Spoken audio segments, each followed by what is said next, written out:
Well, hello everybody. Yeah, it's been a while. I'll also say that in a video that's coming up after this one, recorded before this one, because I didn't know I was going to record it, because if I did, I would be a time traveler. So yeah, anyway, I don't explain in that video, but I guess I have to say hi. It's a Happy Wheels video. Yeah, spoiler alert. So yeah. Good part on that one. So, get excited for that, I guess.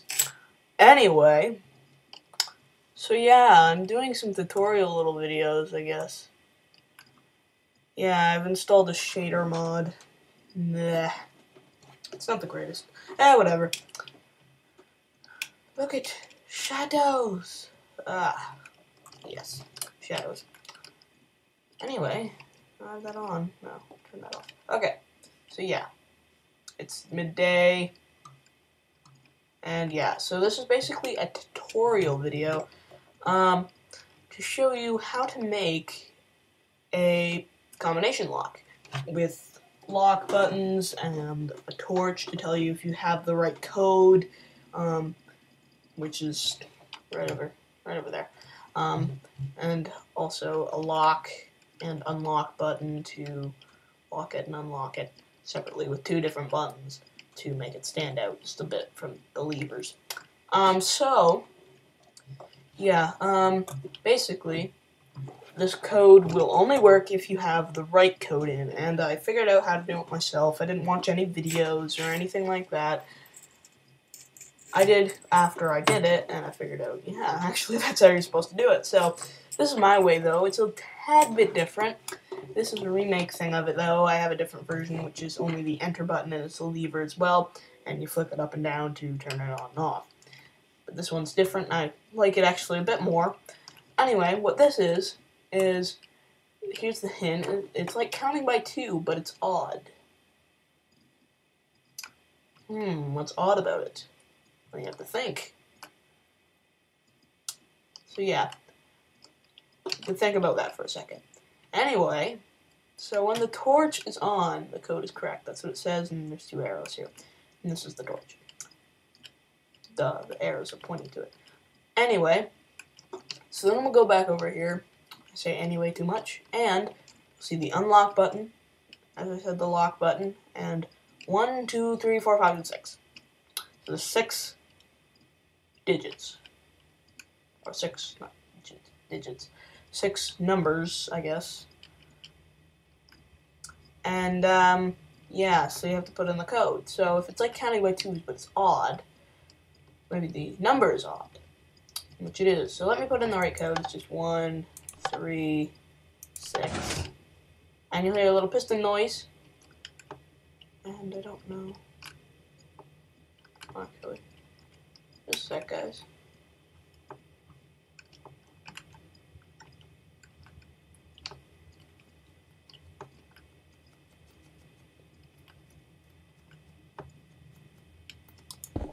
Oh, yeah. Sorry, guys. Let me turn my light thing on. I gotta fix this in a second. Sorry about this. Let me get this out.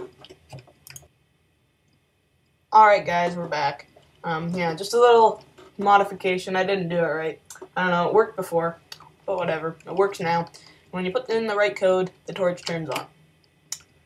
And if you put in any other number, like 2, it'll turn off. If you put in the number 4, it'll turn off. Put in the number 5, it'll turn off. So it'll turn all the things on if you turn them all on. See, it still doesn't work. And you can't put like all the opposite ones in, so if we put these ones in, it's not gonna work. So it's quite funny. So you can only put in the right code, like a regular lock. And as you'll see, the door never opened when I had the right code in. So let me put this back in. 1, 3, 6, and as the torch is now on again. And when we hit the lock button, you'll notice it actually does nothing. And so yeah, so we hit the unlock button, and the door is open. When we hit the lock button, it closes, not open. So yeah, so that's just an open closed little toggle button. That's a good little feature. And then here's the little room. That would be like your house or your base, and it's good protection. And also, you don't have to give a hint.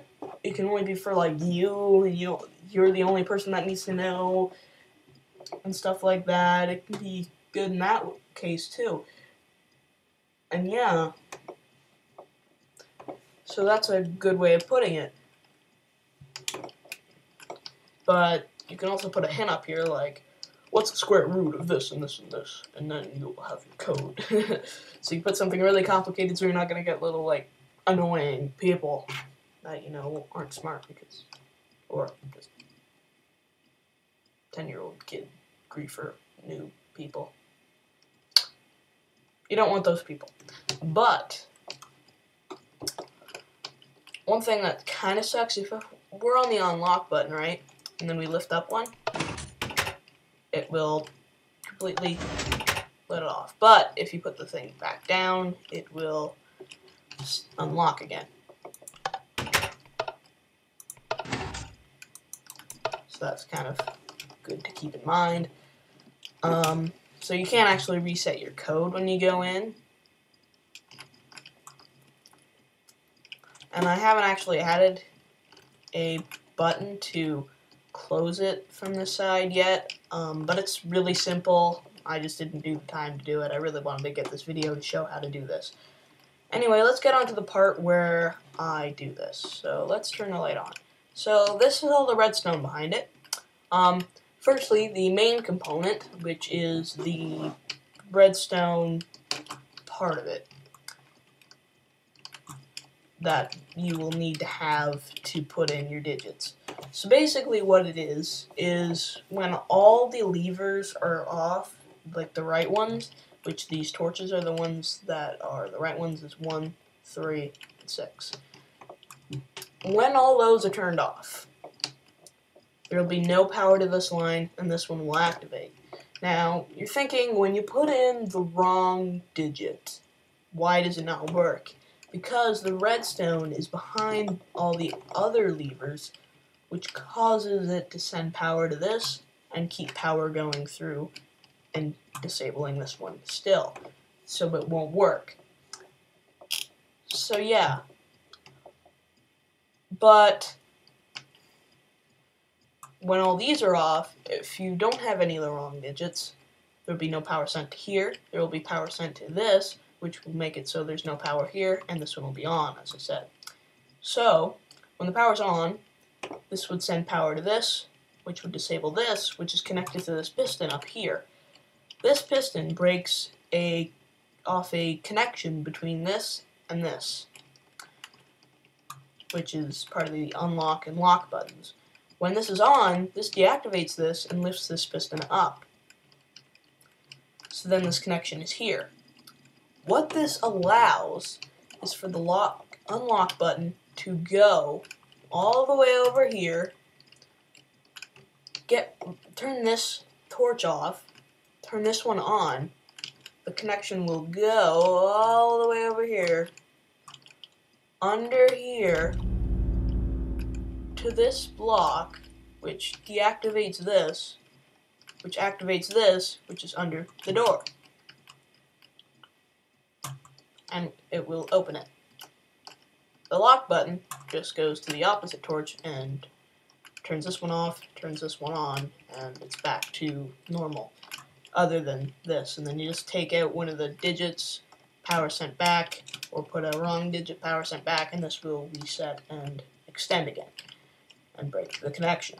So that's really all there is behind it. This is an RS NOR latch as well, if you don't know what that is. These repeaters are just, there's no reason for delay. I didn't do any delay. It's just to repeat the redstone.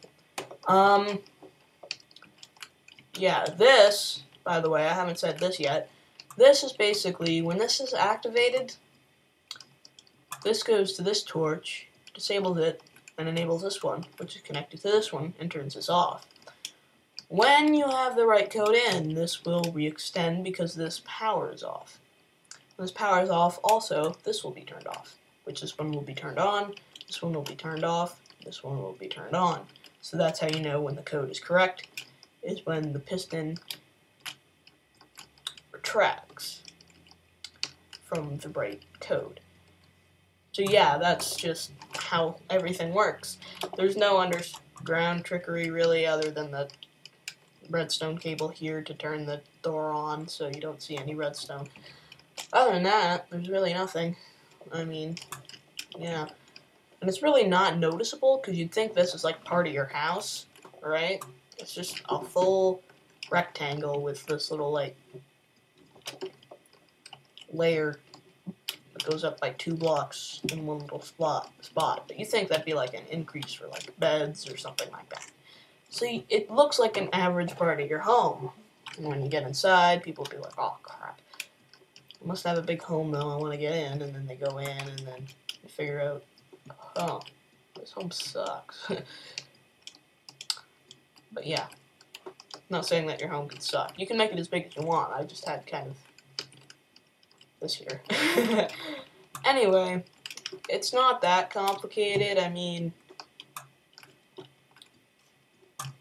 it's one of the basic things that I never have known for like a while, and I should have learned, and I didn't learn, and yeah. Yeah, by the way, if you don't know where I'm at right now, this is John's lab from WTF Minecraft. I just use it. I don't know. It's a good redstone world. I really like it, so I use it. It's good if I need to study on anything, because I do that a lot.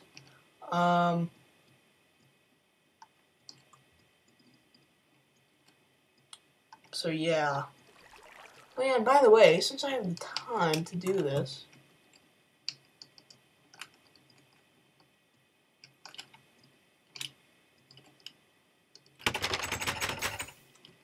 aww, piece of. Okay, guys, let me just reload the world here.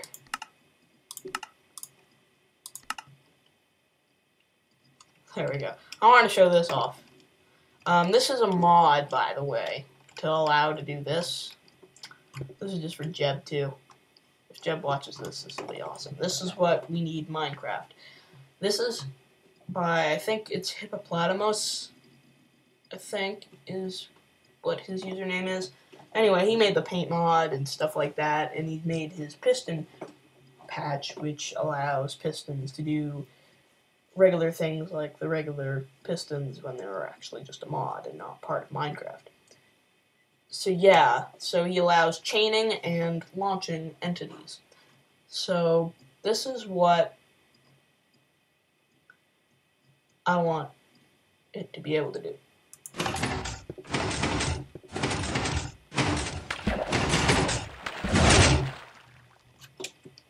Yeah, that's just a little thing. I wanted to test out the mod, and I did, and it worked pretty well.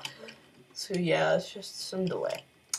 Anyway, so that's really the end of the video, and I'll see you guys later with Mr. Creeper over here.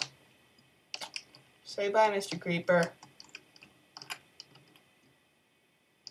Yeah, I don't want to get too close. You might explode on me. Anyway, I will see you guys later then. Bye.